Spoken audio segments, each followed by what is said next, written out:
دماغ میں شک تھا، حالانکہ حضور میں کوئی شک نہیں۔ ایک دن آ کے کہنے لگا کہ بتائیے میری مٹھی میں کیا ہے؟ تو نبی پاک صلی اللہ تعالی علیہ وسلم نے فرمایا اگر میں نے بتا دیا، کہنے لگا اگر آپ نے بتا دیا تو میں کلمہ پڑھ لوں گا۔ حضور نے فرمایا میں نے بتا دینا ہے پر تو نے کوئی نہیں پڑھنا، میں بتا دینا ہے۔ کہ بتائیے، تو حضور نے فرمایا چل سودا کر لیتے ہیں، اگر جو تیری مٹھی میں ہے وہی بتا دے پھر تیرا کیا خیال ہے؟ تو نبی پاک صلی اللہ تعالی علیہ وسلم نے کہا کیا بھئی ابو جہل کی مٹھی میں؟ تو اس کی مٹھی میں کنکر تھے، کنکروں نے کلمہ پڑھنا شروع کر دیا۔ جب کنکروں نے کلمہ پڑھا، پتھر تھے وہ، انہوں نے کلمہ پڑھا، ابو جہل نے وہ کنکر زمین پہ پھینکے، کہنے لگا اوہو تیرا جادو تو پتھروں پہاڑوں پہ بھی چلتا ہے۔ اب جملہ کہنے لگا ہوں سمجھ لینا، ابو جہل گوشت کا آدمی تھا، کنکر پتھر تھے، پتھر کلمہ پڑھ گئے۔ گوشت پوشت کا آدمی تھا پر کلمہ، کیونکہ یہاں کیا تھا؟ شک، اس نے آگے نہیں بڑھنے دی۔ گوشت پوشت کا شخص ہو کے پتھروں سے آگے نکل گیا۔ نبی پاک صلی اللہ علیہ وسلم کی خدمت میں آیا، بلکہ وہ جو یہودی والی روایت ہے اس کے پس منظر میں بھی بعض محدثین نے لکھا ہے، اس کو بھی اسی نے بھیجا، کہنے لگا جاؤ نبی پاک سے جا کے کہو اگر وہ درخت آپ کا کلمہ پڑھے تو میں بھی پڑھ لوں گا۔ درخت، اب درخت ہوتے تو جاندار ہیں پر کلمے تو کوئی نہیں نہ پڑھتے۔ درخت سے بھی تو انسانوں سے کلمہ پڑھنے کی بات، اگر درخت پڑھے تو میں پڑھ لوں گا۔ نبی پاک صلی اللہ علیہ وسلم دور بیٹھے تھے، درخت دور تھا، اور امام سیوطی علیہ رحمہ نے لکھا ہے درخت بھی کیکر کا تھا۔ نبی پاک صلی اللہ علیہ وسلم نے فرمایا اس یہودی سے کہ تو جا کے درخت کو کہہ کہ تجھے نبی پاک بلاتے ہیں۔ فرمایا میں گیا تو پھر تم نے کہنا جادو کر کے بلایا ہے۔ احتیاط بھی کی، ہر چیز آنکھوں کے سامنے رکھی، تو جا کے کہہ کہ تجھے بلاتے ہیں۔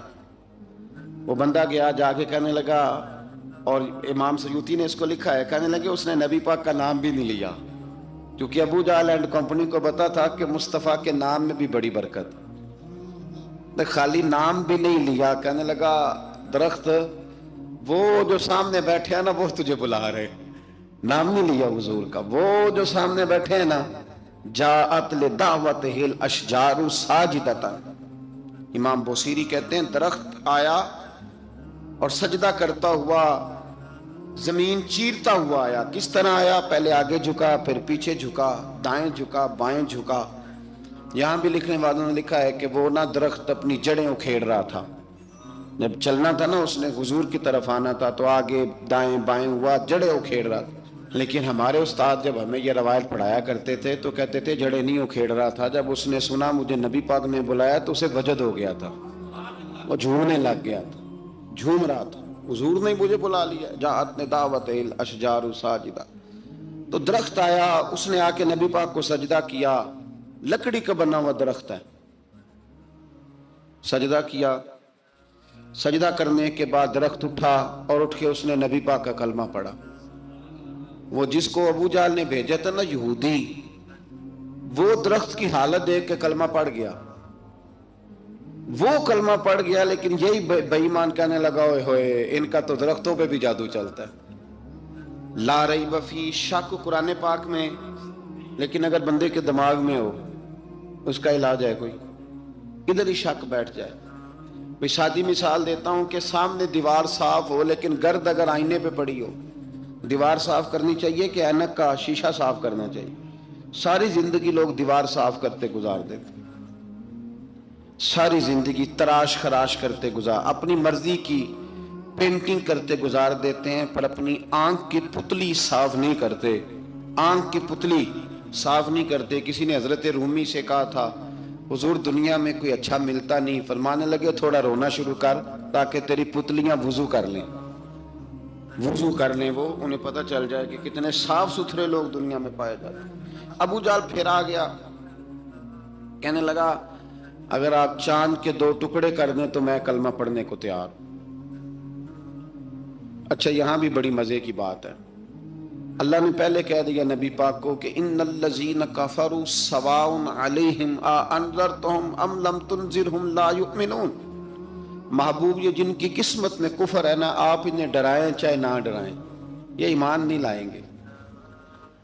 کنکروں نے بھی کلمہ پڑھ لیا، درختوں نے بھی پڑھ لیا، سارا کچھ ہو گیا، اور اللہ نے بھی کہہ دیا کہ محبوب اس بے ایمان نے کلمہ نہیں پڑھنا، پر حضور نے فرمایا یہ پڑھے نہ پڑھے ہم نے میدان نہیں چھوڑنا، جتنی دفعہ آئے گا نا ہم اسے ضرور معجزہ دکھائیں گے، جتنی دفعہ آئے گا ہم کیوں میدان چھوڑیں۔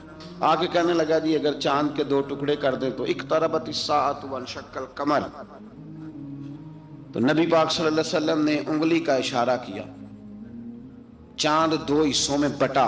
کوہ صفا ایک پہاڑی تھی مکے میں، آدھا ٹکڑا پہاڑی کی اس جانب ہوا، آدھا اس جانب، یعنی وضاحت کی اللہ کریم نے کہ ایسے نہ ہو کہ یہ کہہ دی وہ تو ایسے بالکل شک ہوا تو مل گیا، پتہ نہیں میری آنکھوں پہ جادو ہو گیا، ملا ہے کہ نہیں ملا۔ جب ٹوٹا تو حدیث پاک میں آتا ہے کہ آدھا چاند کوہ صفا کی ادھر گیا اور آدھا تو پہاڑی تھی، چاند نیچے آیا، پہاڑی کے گرد گھوما، آگے جا کے ملا، یعنی وقفہ دیا گیا باقاعدہ دیکھنے کا، سمجھنے۔ پوری دنیا میں جتنے لوگ اس وقت چاند دیکھ رہے تھے، ہندوستان تک روایتوں میں ملتا ہے کہ لوگوں نے گواہی دی کہ ہم نے چاند ٹوٹتے دیکھا ہے۔ زمانہ مان گیا، لوگوں کی چیخیں نکل گئیں، لوگ قدموں میں گر گئے، پر وہ جس کے دماغ میں شک تھا نا وہ نہیں مانا۔ شجر و حجر پہچان گئے پر انسان کی نظروں میں شک ہی رہا۔ دنیا میں سب سے مجبور، کمزور، بزدل، کم فہم بندہ وہ ہے جس کے دماغ میں شک ہے، سب سے کم فہم آدمی، اس کی فراست روحانیہ زیرو ہے، وہ ایک ناکام شخص ہے، اس کو کسی پہ بھی شک پڑ جائے، کسی پہ بھی۔ ہم نے دیکھا ہے جو عورت اپنے مرد پہ شک کرنے لگ جاتی ہے اس گھر کا کوئی علاج ہی نہیں ہوتا۔ جو شکوہ کرتی ہے روٹی کا، پیسوں کا، وہ کسی دور میں مسئلہ اس کا حل ہو جاتا ہے۔ جو نافرمان ہوتی ہے اس کا بھی مسئلہ کسی نہ کسی زمانے میں حل ہو ہی جاتا ہے۔ یہ جس کو شک پڑ جاتا ہے نا، شک، اس کا مسئلہ قیامت کی صبح تک حل نہیں ہوتا۔ اگر مرد کو شک پڑ جائے اس کا مسئلہ بھی کبھی زندگی میں دوبارہ حل، یاد رکھیں۔ یہ جو شکوک و شبہات ہے نا، قرآن پورا شکوک و شبہات کا ازالہ کرتا ہے، کافر کے سوال کا جواب دیتا ہے، منافق کے سوال کا جواب دیتا ہے۔ قرآن مجید ہر ایک کی تسلی کراتا ہے، لیکن شروع میں بتا دیا کہ لا ریب فی، شک والی گنجائش اس میں۔ لوگ آج تک شک کر رہے ہیں کہ اللہ کا کلام ہے کہ نہیں، آج تک لوگ کہیں۔ تو میرے بھائی، شکوک والی زندگی کمزور ہوتی ہے، شکوک والی، عقل مند لوگوں کی زندگی کمزور زندگی ہے۔ صحابہ کرام عمل والے لوگ تھے، وہ بحثوں میں الجھے رہتے تو عمل نہ کر پاتے۔ ہمارے ہاں نا بحث ہوتی ہے جس مسئلے کا کوئی تعلق ہی نہیں، الجھنوں سے نکل آئیں، عمل کا رستہ، بحث جو ہوتی ہے یہ عمل کا رستہ روکتی ہے۔ عقل مند نہ بنے، فرما بردار بنے۔ میرے بھائی، شکوک و شبہات والی جو لائف ہے، لیکن نا انبیاء کرام علیہ السلام کے بارے میں شکوک و شبہات ہیں، اولیاء عظام کے بارے میں۔ اب ایک نیا شک پیدا ہو گیا ہے کہ فیض ملتا ہے کہ نہیں ملتا۔ ہم نے فلانے ولی کو دیکھا نہیں، ساری زندگی اس کا نام لیا، فیض ملے گا کہ نہیں۔ غوث پاک کو دیکھا نہیں، ساری زندگی قادری کہلایا، فیض ملے گا کہ نہیں۔ خواجہ اجمیر کو دیکھا نہیں، چشتی کہلائے، فیض ملا کہ نہیں۔ صابر پیا کو دیکھا نہیں، صابری کہلائے، فیض ملا کہ نہیں۔ او خدا کے بندے، فیض وہ چیز ہے جو نظر نہیں آتی پر محسوس سب سے زیادہ ہوتی ہے۔ ملے تو حضرت اویس کرنی بھی نہیں تھے نبی پاک سے، وہ بھی نہیں ملے تھے، ملاقات تو ان کی بھی نہیں ہوئی تھی۔ کیا کہو گے؟ ملاقات نہیں ہوئی، لیکن فیوز و برکات کا یہ عالم ہے کہ میرے محبوب نے فرمایا وہ دعا کرے گا تو اللہ میری امت کی بخشش فرمائے گا۔ تو آپ ہمارے صوفیاء میں ایک سلسلہ اویسیہ ہے، سلسلہ اویسیہ میں اکثر ملاقات نہیں ہوتی، اکثر نہیں ملاقات ہوتی بغیر دیکھیں نا، آپ جب کسی کا نام جپتے ہیں، جب کسی کا نام لیتے ہیں، جب اسی کا ذکر کرتے ہیں، جب اسی کے تذکرے میں رہتے ہیں تو اللہ تبارک و تعالیٰ کے یہ جو کامل لوگ ہوتے ہیں یہ متوجہ ہو جاتے ہیں، ان کی توجہ ہوتی ہے۔ اور خود سرکار نے فرمایا دو آپس میں محبت کرنے والے، ایک مشرق میں ایک مغرب میں، قیامت کے دن اللہ دونوں کو جنت میں اکٹھا فرما دے گا۔ یہ کیا بات ہوئی کہ ہر بات میں شک کرنا کہ جی وہ فلانے سے ملاقات ہی نہیں ہوئی؟ تو کس طرح بھئی، ملاقات ایک الگ چیز کا نام ہے، ملاقات ایک الگ شے کا نام ہے، اور فیوز و برکات ایک، اللہ سے ملاقات ہوئی ہے، رزق دیتا ہے کہ نہیں، زندگی دیتا ہے، ساری چیزیں دیتا ہے، تو ملاقات تو کوئی نہیں کرتا۔ تو اس لیے ہر چیز کو ٹھیک ہے، وہ جو جگہ جس جگہ پہ جو بات ہے اس کو وہاں رہنا چاہیے، لیکن یہ شکوک ہیں، ان سے باہر نکلیں، ان سے باہر آئیں۔ اولیاء اللہ کا جو فیضان ہے، ان کی جو محبت ہے، ان کے جو طریق، حضرت سلیمان بن بشار رحمت اللہ علیہ بزرگ گزرے ہیں، وہ کہتے ہیں میرے پاس، میں بڑا خوبصورت تھا، جوانی میں دین کی تھوڑی سی خدمت کرتا تھا، تو ایک عورت آ گئی، اس عورت نے میرے ساتھ کچھ مجھ سے مانگا، مطالبہ کیا، تو میں نے کہا کوئی بھکارن ہے۔ میں نے جب اس نے نقاب اوڑھا ہوا تھا، جب میں نے اس کی طرف پیسے دینے کے لیے، خیرات دینے کے لیے کوئی چیز بڑھائی، تو اس نے چہرے سے کپڑا ہٹایا، میں نے نظر جھکا لی، کہنے لگی سلیمان میرا رنگ روپ تو دیکھ، میں کتنی خوبصورت ہوں، میں تیری محبت میں گرفتار ہو گئی، خدا را میں اپنے آپ کو تیرے حوالے کرتی ہوں۔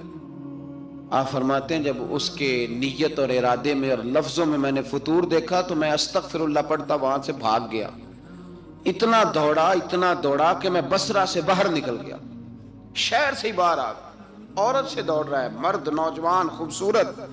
فرماتے ہیں عشاء کی اذانیں ہو رہی تھی، نماز پڑھ کے میں مسجد میں سو گیا، تو مجھے حضرت یوسف علیہ السلام کا دیدار ہوا۔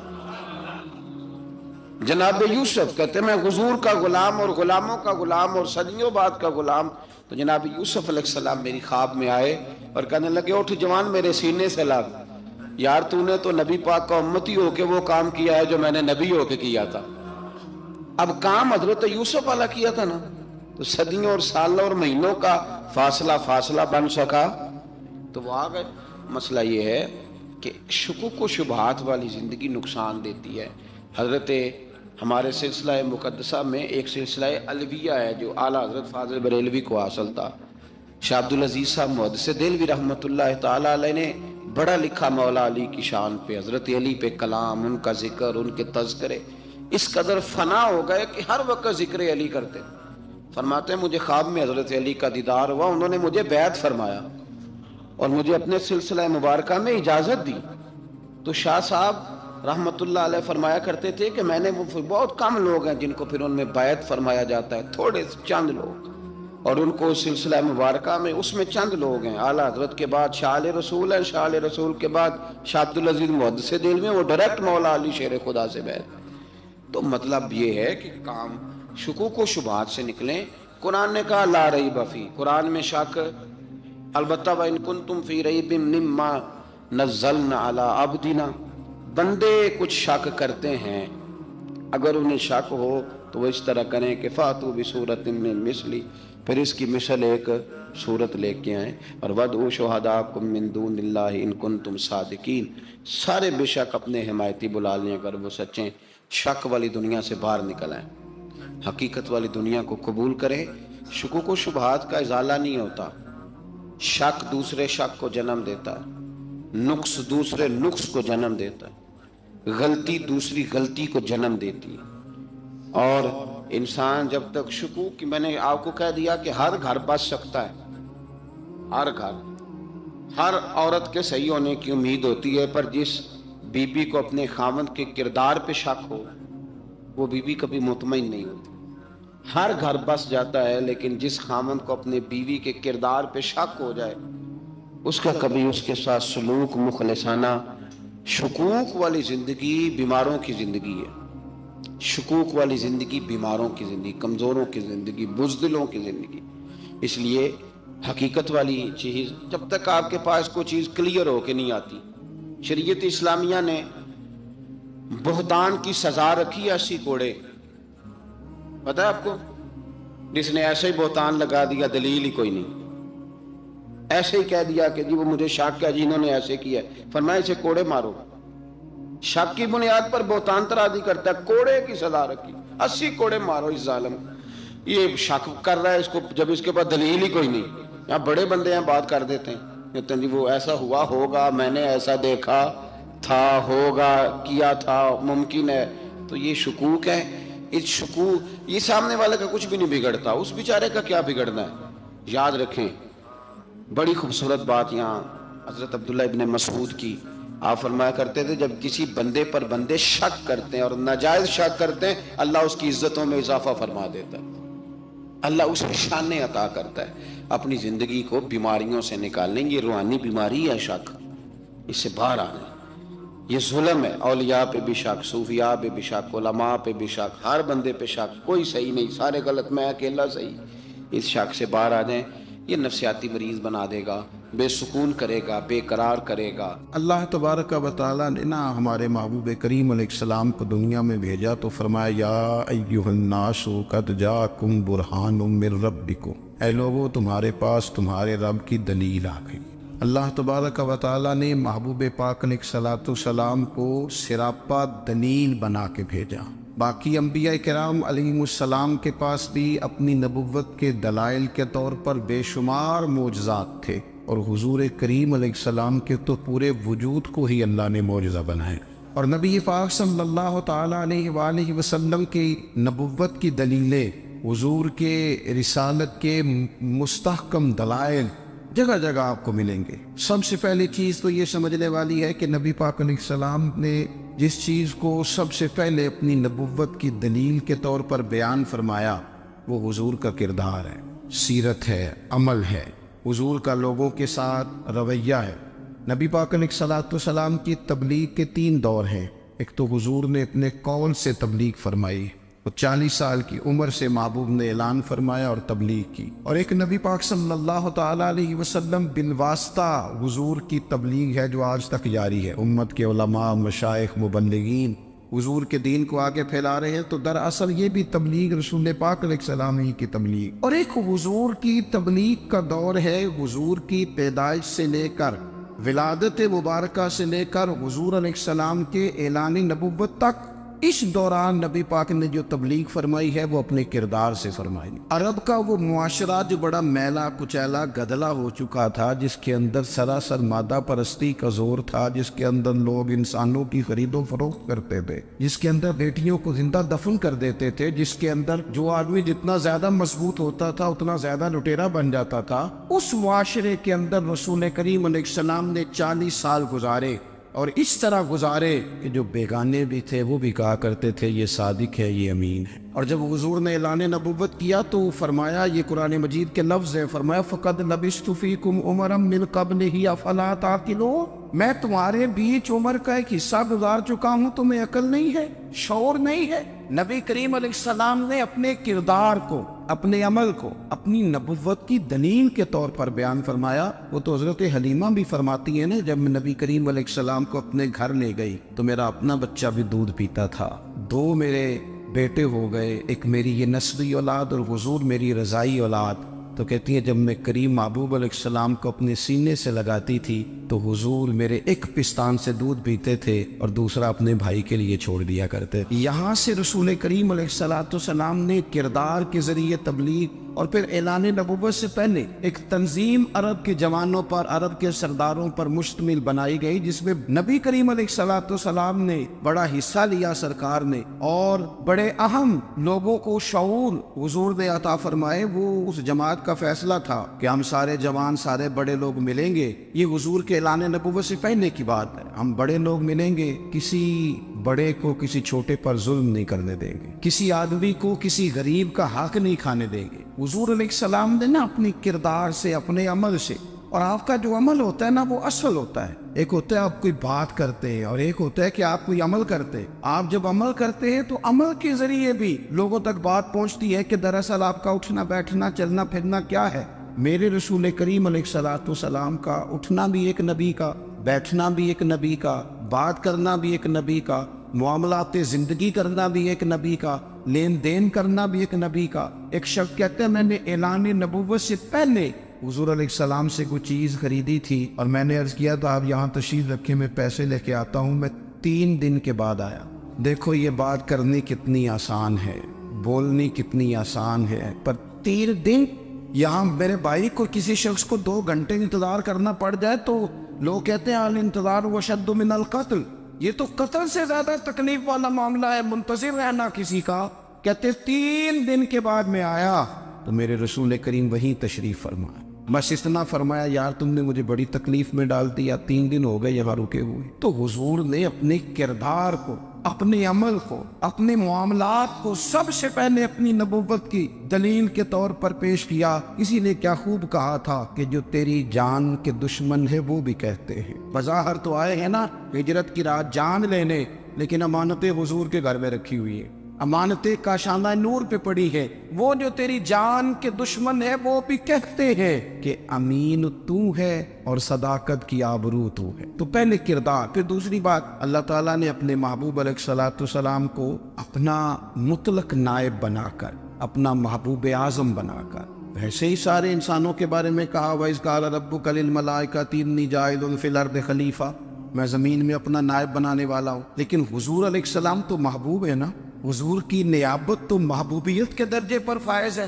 تو رسول پاک کو رب کریم نے اس طرح کا بنا کے بھیجا کہ حضرت عبداللہ ابن رواحہ رضی اللہ تعالیٰ عنہ بیان فرماتے ہیں کہ اگر حضور کوئی معجزہ نہ بھی دکھاتے، نبی کریم علیہ السلام سے کوئی اعجاز لوگ نہ بھی دیکھتے، تو محبوب کا تو چہرہ ہی اس طرح کا تھا، لوگوں نے دیکھتے جانا تھا اور کلمہ پڑھتے جانا تھا۔ لیکن باوجود اس کے میرے رسول پاک کا اعجاز یہ ہے، کمال یہ ہے کہ حضور کبھی اشارہ کر دیں تو چاند دو ٹکڑے ہو جائے، کبھی دعا مانگ دیں تو ڈوبا ہوا سورج واپس آ جائے، کبھی محبوب گزرنے لگے تو پتھر آپ پر سلام پڑے، کبھی حضور پہاڑ پر چڑھ جائے تو پہاڑ وجد میں آ کر جھومنے لگے، محبوب کا کبھی نماز پڑھاتے ارادہ بن جائے تو اللہ تعالیٰ قبلے کا رخ ہی تبدیل فرما دے۔ کیا خوبصورت سوچ ہے اور کیا نظریہ دیتے ہیں بریلی کے امام، فرماتے اجابت کا جوڑا عنایت کا صحرا دلہن بن کے نکلی دعائے محمد، اور اجابت میں جھک کر گلے سے لگایا بڑی ناز سے جب دعائے محمد، دیکھو خدا کی رضا چاہتے ہیں دو عالم، خدا چاہتا ہے رضائے محمد صلی اللہ تعالی علیہ وسلم۔ اور ایک مقام پہ فرماتے ہیں نائب دست قدرت پہ لاکھوں سلام، نائب دست قدرت پہ لاکھوں سلام۔ تو اللہ تعالیٰ نے نبی پاک صلی اللہ تعالی علیہ وسلم کو جو اعجاز۔ پھر ایک اور بات، حضور امی ہے، دنیا میں آ کر محبوب نے کسی سے پڑھا ہی نہیں، میرے محبوب نے جتنا پڑھا ہے رب کریم سے ہی پڑھا ہے۔ الرحمن علم القرآن خلق الانسان، رحمان نے قرآن سکھایا پھر انسان بنایا۔ اللہ تبارک و تعالیٰ کی بارگاہ کرم سے حضور نے لیا، رسول کریم امی ہے، یہ بھی حضور کی نبوت پر ایک بڑی دلیل۔ دیکھو ایک ہوتا ہے کوئی آدمی بچپن سے کسی چیز سے شغف رکھے اور جب اس کی عمر بڑی ہو جائے تو کہتے ہیں اس کا تجربہ بڑا ہو گیا، یہ پہلے کچھ شعر کہتا تھا، کوئی ادبی جملہ کہتا تھا، تو اب اس کی یہ کام کرتے کرتے عمر بڑی ہو گئی ہے تو رسوخ حاصل ہو گیا۔ 40 سال کی عمر مبارک تک نبی کریم نے ایک شعر بھی نہیں کہا، حضور علیہ الصلوۃ والسلام نے کبھی کوئی ایسی بات، ویسے تو حضور کی ہر بات حکمت والی، لیکن جس کو عرب کے لوگ اپنے لہجے میں شاعری یا اپنے لہجے میں ادب کہتے تھے، وہ حضور نے بیان نہیں فرمایا۔ لیکن جب 40 سال کی عمر میں اعلان نبوت کیا تو پھر بڑے بڑے فصیح و بلیغ، بڑے بڑے سیانے طفیل بن عمر کہتے ہیں کہ اس شخص کو بھی میں نے دیکھا جسے بڑا ناز تھا اپنی فصاحت اور بلاغت پر، اور جب وہ حضور کے پاس آیا اور اس نے آ کے کچھ باتیں کی تو محبوب خاموشی سے سنتے رہے، اور جب وہ چپ کر گیا تو میرے کریم نے صرف سورہ فاتحہ پڑھی، کبھی اٹھتا تھا، کبھی بیٹھتا تھا، کبھی غور کرتا تھا، کبھی دائیں جاتا تھا، کبھی بائیں جاتا تھا، پھر کہنے لگا بتاؤ نا کلام کس کا ہے؟ فرمایا اس رب کا، اس رب کا، اس رب کا جس کا میں رسول بن کے آیا ہوں۔ نبی کریم صلی اللہ تعالی علیہ وسلم امی ہے، لیکن حضور نے کائنات کے رازوں سے پردے ہٹا دیے، نبی کریم نے جینے کے سلیقے بتا دیے، حضور نے ہر شخص کو اس کے مقصد حیات سے آگاہ کر دیا، نبی کریم علیہ السلام نے وہ فلسفہ حیات بیان کیا کہ لوگوں کو صرف جینے میں مزہ نہیں آیا، مرنے میں بھی مزہ آنے لگا، لوگ آگے بڑھ بڑھ کے جانیں پیش کرنے لگے، اپنی اولادیں قربان کر، جو فلسفیوں سے کھل نہ سکا اور نکتہ بروں سے حل نہ ہوا، وہ راز ایک طیبہ والے نے بتلا دیا چند اشاروں میں۔ محبوب کریم امی ہیں، لیکن حضور نے اس طرح دنیا کو سکھایا، اس طرح دنیا کو پڑھایا، اس طرح حضور نے علم کے چراغ اور دیپ روشن کیے کہ قیامت تک جسے روشنی ملے گی نا، اسے صرف دروازہ مصطفیٰ سے ملے گی، اسے رسول کریم علیہ السلام کے سارے دولت سے ملے. کچھ لوگوں نے کہا کہ اپنے پاس سے آیات بنا کے لاتے. اپنے گھر میں بیٹھ کے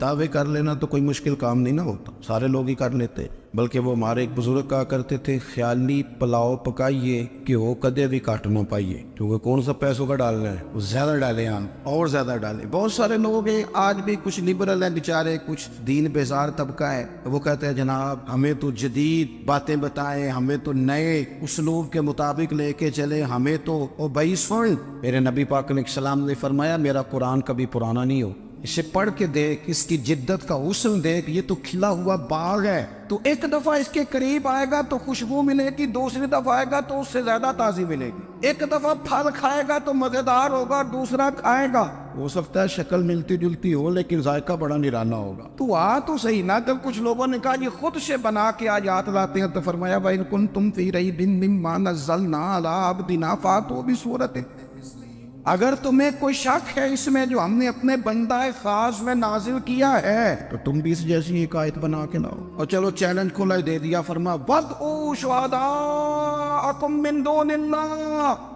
اللہ اور اللہ والوں کو چھوڑ دو. تفسیری ترجمہ عرض کر رہا ہوں, یعنی صحابہ کو چھوڑ دو, حضور کے ماننے والوں کو چھوڑ دو, باقی ساری دنیا کے کافر اکٹھے ہو جاؤ, ایک آیت بس قرآن جیسی لے کے آؤ, ایک آیت لے کے آؤ. ان کنتم صادقین, اگر تم سچے ہو. جوانوں سنو, کہا ایک آیت, اور یہ چیلنج آج تک قرآن مجید کا موجود ہے, آج تک. وَإِن كُنتُمْ فِي رَيْبٍ مِّمَّا نَزَّلْنَا عَلَىٰ عَبْدِنَا فَأْتُوا بِسُورَةٍ مِّن مِّثْلِهِ, تم قرآن کے مقابلے کی ایک صورت لے کے آؤ اور سارے حمایتی اکٹھے کر لو اپنے. ان کنتم صادقین, اگر تم سچے ہو.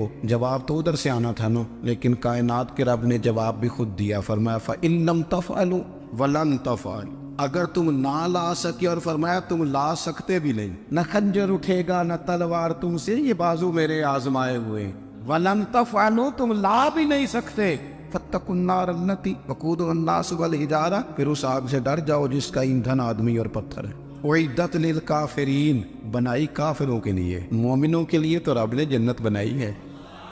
اُعِدَّتْ لِلْكَافِرِينَ, یہ دوزخ اللہ نے کن کے لیے بنائی ہے؟ اُعِدَّتْ لِلْكَافِرِينَ کہتے ہیں کافر کے لیے بنایا. تو اللہ تبارک و تعالیٰ نے میرے رسول پاک صلی اللہ تعالیٰ علیہ وسلم کو وہ کتاب عطا فرمائی, اور پھر حضور کی فصاحت و بلاغت, معرفت. دیکھو ایک ہوتا ہے گھنٹوں باتیں کرنا, ایک ہوتا ہے کئی والیم پر مشتمل, کئی جلدوں پر مشتمل کتب کا لکھنا, اور ایک ہوتا ہے کسی بندے کا ایک بات کرنا اور سامنے والے کی طبیعت کو اتنا جگا دینا کہ اگلی بات فوراً ہی اس کی سمجھ میں آ جائے. اور حضور نہ کسی کی انا کو نہیں جگاتے. ہم بعض اوقات کسی سے خطاب کرتے ہیں, بات کرتے ہیں تو سامنے والے کی انا کو جگا دیتے ہیں, ٹھیس پہنچاتے ہیں, وہ کہتا چل پھر تگڑا ہو جا میں بھی آیا. حضور انا نہیں جگاتے تھے, میرے نبی پاک ضمیر جگاتے تھے تاکہ وہ شخص فیض حاصل کر سکے, اسے کچھ ملے. نبی کریم کا جو انداز تکلم ہے وہ اس طرح کا ہوتا تھا کہ انسان خود بخود کھل اٹھتا تھا کہ مطلب یہ بات ہونے کیا لگی ہے, مطلب حضور کیا فرمانے لگے. نبی کریم صلی اللہ تعالی علیہ وسلم, ایک دن محبوب کریم نے صحابہ کے دیے حضور کی فصاحت و بلاغت دیکھے, فرمایا محبوب نے کتنا نادان ہے وہ شخص جو اپنے ماں باپ کو گالی دے. کھلی ہو گئی لوگوں کی آنکھیں, کان کھڑے ہو گئے کہ یا رسول اللہ کون ایسا بدبخت ہے جو ماں باپ کو گالی دے گا. اب جب سوالات ذہنی سطح پر پوری طور پر ابھر گئے نا, تو اب رسول کریم نے بات سمجھائی. یہ ہے فصاحت و بلاغت, تیرے آگے ہے یوں دبے نچے. فصحا عرب کے بڑے بڑے, کوئی جان منہ میں زبان نہیں بلکہ جسم میں جان نہیں. یا رسول اللہ کون ایسا نالائق ہے جو ماں باپ کو گالی دے. اب جب ذہنی سطح یہاں تک ابھر آئی تو اب حضور نے سمجھایا, اور میں جب تم کسی کے ماں باپ کو گالی دو گے نا تو وہ بھی تو جواب میں تمہارے ماں باپ کو دے گا نا. تو فی نفس ہی یہ تم نے خود ظلم کیا ہے اپنے ماں باپ. کیوں تم نے ایسا لہجہ اختیار کیا کہ جس سے سامنے والے کی انا جاگ جائے اور تمہارے مقابلے میں آ کر کے کھڑا ہو جائے؟ کیوں تم نے اس طرح کے انداز اختیار کیے کہ جس سے سامنے والا بھی سارے پنجے کھڑے کر کے باہر نکل آئے کہ آ جاؤ پھر میں بھی میدان میں حاضر ہوں. رسول کریم کی فصاحت بلاغت دیکھیں نا, حضور 2-4 جملوں میں ساری بات سمجھا جاتے. ایک حدیث پاک اگر ہماری سمجھ میں آ جائے, ایک روایت, نبی پاک صلی اللہ تعالی علیہ وسلم نے فرمایا خوبصورت مسلمان وہ ہے جو بے مقصد باتوں کو چھوڑ دے.